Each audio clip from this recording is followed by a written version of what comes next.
¿Cómo están héroes y heroínas? Vamos a concluir este tema en el que hemos avanzado y visto, digamos, algunos conceptos como son el Agón, Arete, especialmente. Y hemos avanzado un poco sobre las Olimpiadas, hemos visto estos temas, ¿no? A ver, recordemos que Grecia no era una ciudad o un país como lo conocemos, ¿no? Sino que Grecia estaba conformada por diferentes ciudades, las polis le llamaban, ciudades chiquitas, y todas hacían Grecia, ¿sí? Las que más se destacaban eran dos, las más importantes, eran Esparta y Atenas, cada una con una especie de vocación. Los espartanos, guerreros consumados, y los atenienses más inclinados hacia la cultura y la filosofía. A pesar de ser diferentes estas dos ciudades, estas dos polis, Grecia, en general todos los griegos valoraban mucho la virtud. ¿Y qué era la virtud para ellos? ¿No? Haremos un punto aparte en esto porque para los griegos no existía el concepto de bien o del mal, ¿no? O el pecado, ¿sí?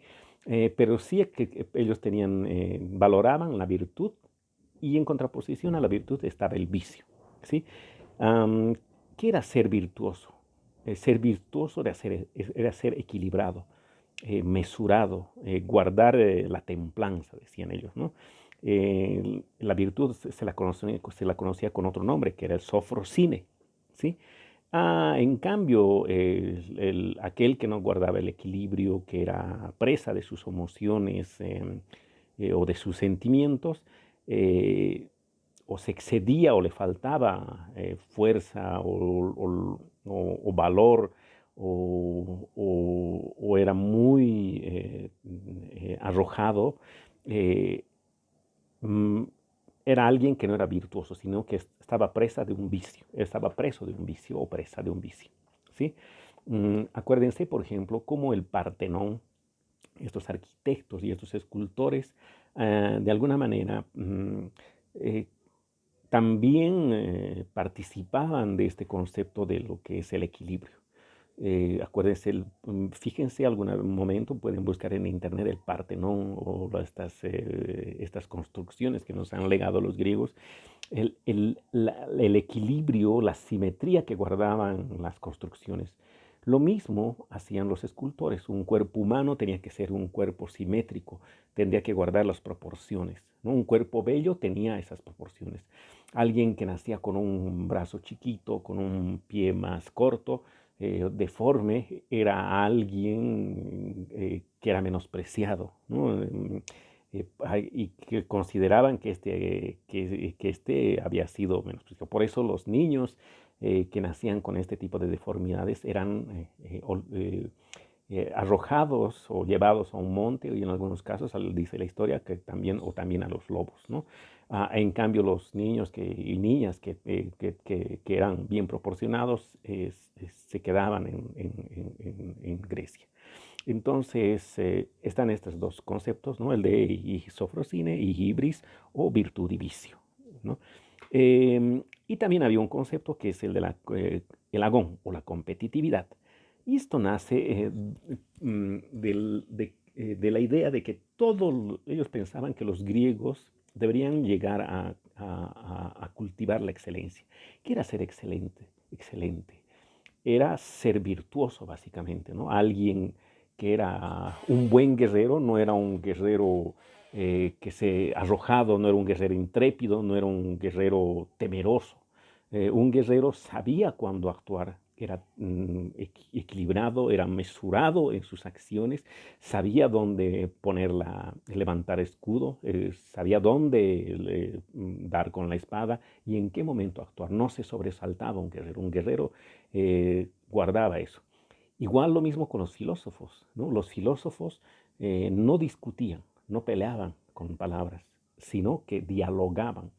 Iban a estos lugares y lo que hacían los filósofos no era discutir, sino dialogar, argumentar y de esa manera llegar a esgrimir, digamos, ideas en búsqueda de la verdad, ¿no?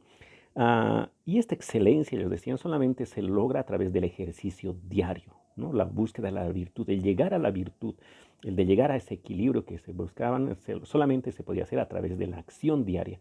Por eso para ellos era importante esta idea de la competitividad, ¿no? Eran muy competitivos entre ellos porque toditos, la carrera en la que estaban metidos todos los griegos era el de llegar a esto, a la virtud a través del ejercicio diario, ¿no? Que es la excelencia. Y esto lo hacían en el apogeo, que era en este lugar donde se educaban, o en el gimnasio, ¿no? Se educaban para eso, para ser excelentes. Y después de haberse educado, sí, iban al gimnasio, o en su caso al ágora, ¿no? El gimnasio era para la gente como los espartanos, digamos, donde se ejercitaban en lo físico, y el ágora era para los filósofos. De cualquier manera, no eran ni lo uno ni lo otro, ¿no? O sea, no eran totalmente espartanos o atenienses, porque los espartanos también sabían que tenían que educarse mentalmente, ¿no? Y tenían, de hecho, Alejandro Magno, por ejemplo, tenía como maestro a Platón, ¿no? A Aristóteles, perdón, a este filósofo, quien lo educó. Muchos de estos grandes guerreros no solamente sabían pelear, sino que sabían pensar, estaban cultivados, digamos, en esto, ¿no? Educados para hacer eso. Había un equilibrio entre el cuerpo y el espíritu. Por esa idea, digamos, del sofrosine, ¿no? La virtud estaba en el equilibrio, en la mesura. Un soldado que era miedoso no era bien visto. Un soldado que era demasiado temerario no era bien visto. Por eso las escuadras hoplitas tenían las escuadras griegas, ¿no? Las falanges griegas, que es en realidad el verdadero nombre de la formación, la falange hoplita, siempre actuaba como un solo hombre. Todos se cuidaban entre todos, los escudos se protegían unos con otros, porque si alguien rompía la formación, podía morir. O si alguien corría así, escapaba por temor, podía morir. Los griegos pensaban, digamos, ¿no? Que creían, digamos, en Zeus, que es en este dios máximo, que junto a otros dioses vivían en el monte Olimpo, ¿no? Eh, y los dioses decían, regían el destino de todos los hombres. Eh, Alguien que había nacido, lo único que hacían los griegos era ir al oráculo. Habían varios oráculos y el más importante era el de Delfos y otros tantos. Y en este oráculo ellos preguntaban a la pitonisa sobre el destino que le deparaba a ese recién nacido. Entonces, si tu destino era ser un guerrero, o si tu destino era ser un carpintero, no tenías por qué pelear por eso. Sabías que ibas a ser un camino. Lo único que te quedaba era ser el mejor carpintero, o el mejor soldado, o el mejor arquitecto, ¿no? Y ahí entonces entraba toda esta idea de la excelencia. Un carpintero, o alguien que había nacido con el destino para ser carpintero, tenía que ser el mejor carpintero, un buen carpintero, o un buen soldado, o lo que sea, porque no había discusión sobre eso, porque ya ellos tenían un destino marcado. Eh, entonces, en Grecia, eh, las historias más antiguas que se conocen, según la narrativa, digamos, ¿no? La historia de las historias, digamos, dicen que los mitos son los relatos más antiguos que se tenían. ¿Y qué eran los mitos? Los mitos básicamente eran cuentos, historias, ¿no? Que de alguna manera servían para explicarnos ciertos fenómenos, ¿no? El por qué los rayos, por qué el mundo, por qué esto, por qué aquello, de dónde ha nacido la vida, de dónde ha nacido.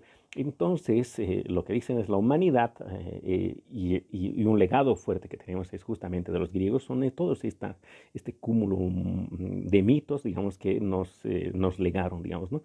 Y estos mitos de alguna manera servían de guía moral.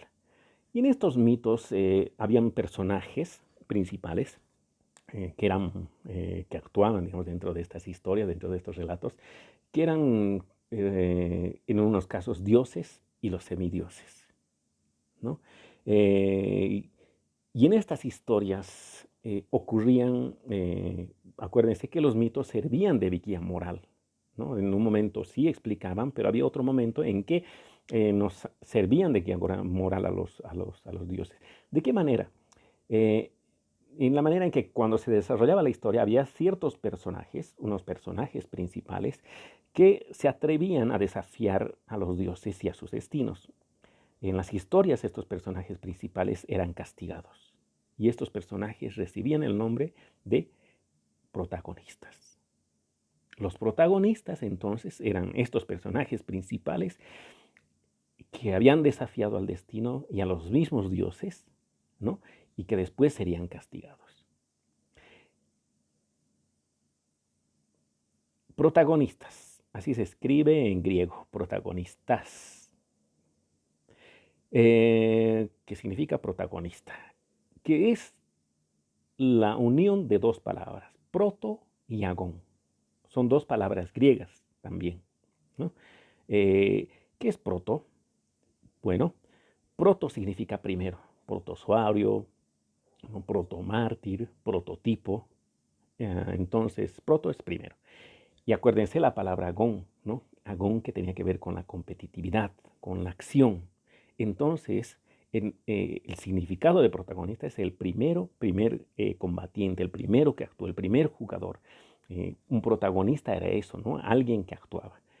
Pero este protagonista de estas historias, de estos mitos, era básicamente un personaje que realizaba una acción, ¿no?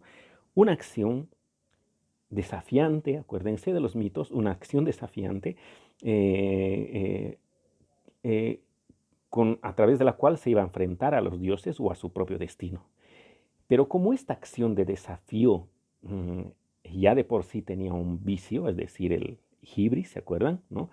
Alguien no podían, si alguien tenía un destino, tenían que cumplirlo. Entonces, el de no cumplirlo significaba que estaban cometiendo una especie de pecado. Entonces, al haber nacido esta acción con un vicio, dentro de las historias, dentro de estos relatos, el personaje tenía que ser castigado. Y por tanto, estos personajes tenían un fin trágico.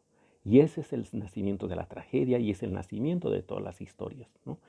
Entonces, un protagonista, básicamente, un protagonista en estas historias, en estos mitos griegos, en estas historias griegas, en estas historias antiguas, era, era un personaje, aquel que realizaba una acción que iba a llevarle a un fin trágico a este personaje. Nos quedamos con eso. Protagonista es eso. Nos vemos en la siguiente sesión.